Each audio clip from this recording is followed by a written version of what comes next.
আসসালামু আলাইকুম। Welcome to home of info. আজকের এই পর্বে আমরা দেখব কিভাবে পিডিএফ ফাইলের সাইজ কমিয়ে ফেলা যায় বা ছোট করা যায়।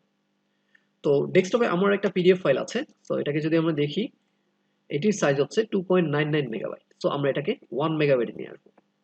তো সেজন্য আমরা যেটা করব, একটা ব্রাউজার ওপেন করে নিচ্ছি। ব্রাউজারে এসে আমরা লিখব আই লাভ পিডিএফ। লিখে যদি আমরা সার্চ করি, তাহলে প্রথমেই যে ওয়েবসাইটটা আসবে ilovepdf.com, এটাতে আমরা এন্টার করব। সো এখানে পিডিএফ সংক্রান্ত অনেক কাজ করা যায়। সো আমরা যেহেতু আজকে পিডিএফ কম্প্রেস করব, সেজন্য কম্প্রেস পিডিএফ অপশনে ক্লিক করব। এখান থেকে আমাদের পিডিএফ ফাইলটা সিলেক্ট করে দিতে হবে। সো সিলেক্ট পিডিএফ ফাইল, এখানে ক্লিক করছি। এখান থেকে আমাদের ফাইলটা সিলেক্ট করে দিচ্ছি। দেন আমরা যেটা করব, এখানে কম্প্রেস পিডিএফ নামে যে অপশনটা আছে, এখানে ক্লিক করে দেব। আরেকটা কথা বলে রাখি, এখানে তিনটা কোয়ালিটি আছে। একটা হচ্ছে হাই কোয়ালিটি, একটা হচ্ছে গুড, আর একটা হচ্ছে লেস কম্প্রেশন। সো আমরা জাস্ট মিডিয়ামটাই রাখছি, মানে good quality. So then compress PDF click করছি।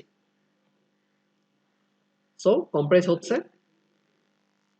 দেখা যাচ্ছে এখানে আমাদের কম্প্রেস হয়ে গেছে এবং 2.99 মেগাবাইট থেকে 1.09 মেগাবাইট চলে আসছে। তো এখানে ফাইলটা আমাদের সেভ করতে বলতেছে, আমরা সেভ করি, ওকে করি, দেখা যাচ্ছে ফাইলটা আমাদের সেভ হয়ে গেছে।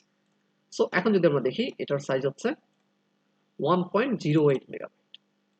সো আমরা মিডিয়াম কোয়ালিটি দিয়েছি, যার কারণে 1.08 মেগাবাইট আসছে। আমরা যদি লো কোয়ালিটি দিতাম, আরো কম আসতো।